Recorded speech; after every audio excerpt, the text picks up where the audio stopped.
और अमेरिकी राज्य कैलिफोर्निया में अब तक की सबसे भीषण और भयावह आग लगी है, जिसने अमेरिका ही नहीं बल्कि दुनिया के सबसे महंगे शहर लॉस एंजल्स को जलाकर राख कर दिया है। जंगल की आग ने लॉस एंजल्स में ऐसा तांडव मचाया है जिसके चलते ये अमेरिकी शहर लाक्षागृह में तब्दील हो चुका है और अब तो इस वाइल्ड फायर की तुलना परमाणु प्रलय से होने लगी है। आखिर क्यों, देखिए इस रिपोर्ट में। 40,000 एकड़ में फैली आग, 29,000 एकड़ का इलाका राख, 15,000 मकान जलकर खाक, 10,000 इमारतें आगजनी में तबाह, 570 करोड़ की संपत्ति भी स्वाह।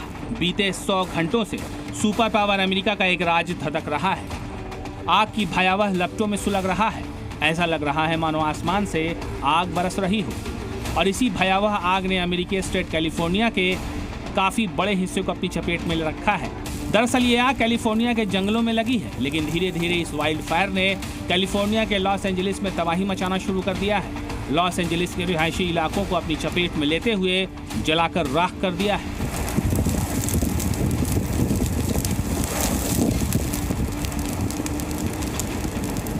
यूएस मीडिया रिपोर्ट की माने तो यह कैलिफोर्निया में अब तक की सबसे बड़ी आग है।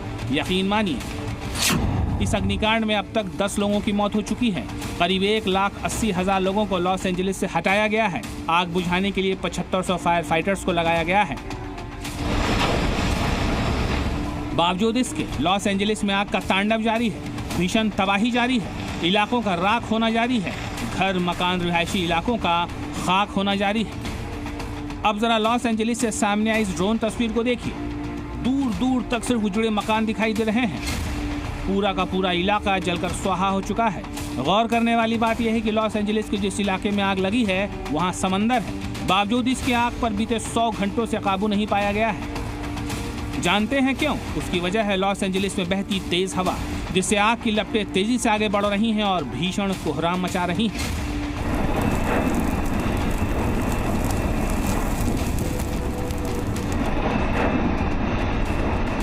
मौजूदा वक्त में कैलिफोर्निया का लॉस एंजलिस एक ऐसा लाक्षागृह बन चुका है जिसकी तबाही हूबहू किसी परमाणु प्रलय जैसी है, और ये दावा लॉस एंजलिस काउंटी के शेरिफ ने खुद किया है।